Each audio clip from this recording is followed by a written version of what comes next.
So for the post-quiz tutorial, I'm doing chapter 6, question number 107, and it's a pendulum, which looks like this, which consists of a very light stiff rod, length L, hanging from frictionless axle with mass M at the end.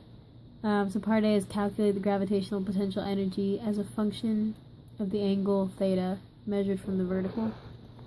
So we define y as 0. At y is 0, the theta is 0 because it's just hanging down, so there is no theta. Because it's at the lowest point of the pendulum. So then the height is defined. The equation we use, y equals L, the length of the pendulum, times L minus L times 1 minus cosine theta. Dang it. And we get that from doing the y equals L minus L cosine theta, and then from there we get y equals L because you just take out the L. 1 minus cosine theta. And because this pendulum is near Earth, so we're not working with like gravitational or anything, the potential energy is just U equals mgy, which we just got y there, so it's U equals mg L 1 minus cosine theta.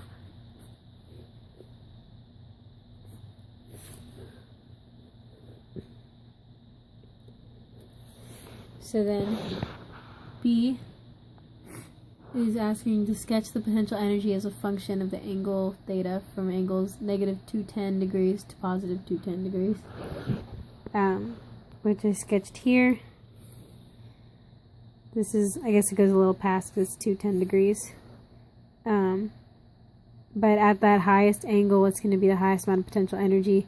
And then down here when it gets to 0, it'll have 0 potential energy, and then at the other extreme it has the high potential energy again. So that's pretty simple.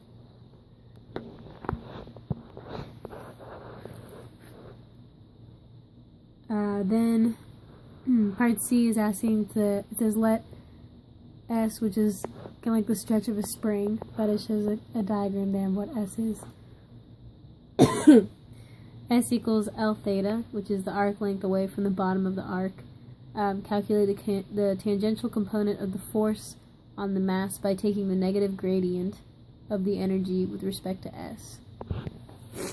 So it kind of tells us what to do. But we use this diagram to figure out what S is, which is the L theta. Let's see. And we write U in terms of that S.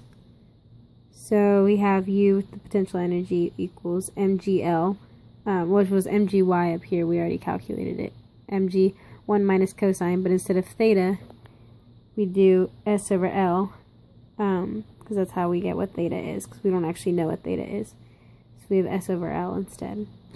So then the tangential component, like it said, is the negative gradient of the energy with respect to S.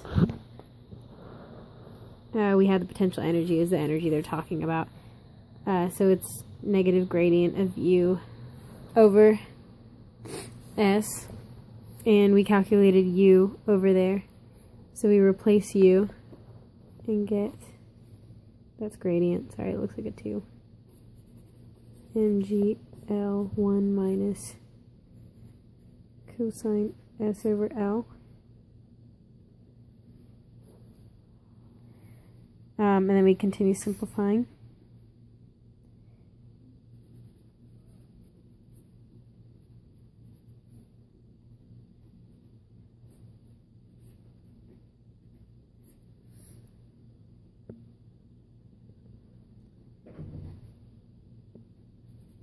And then those cancels.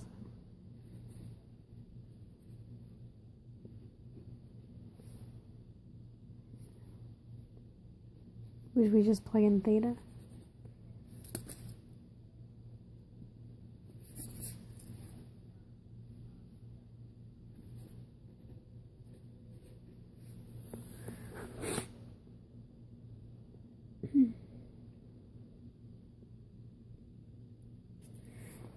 The gravitational force can also be written in terms of the radial component and its tangential component.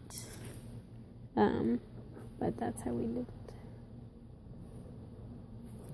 So in part D.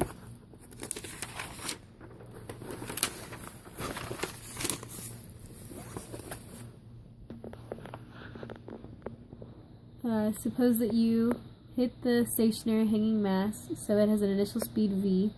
What is the minimum initial speed needed for the pendulum to go over the top, so all the way up here, 180 degrees?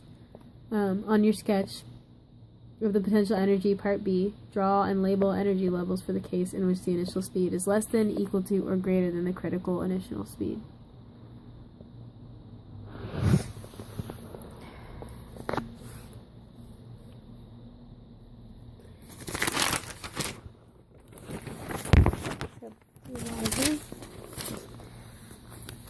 So back here, V will be at the critical speed right at the top. That's the critical speed, and then less than the critical speed is below it.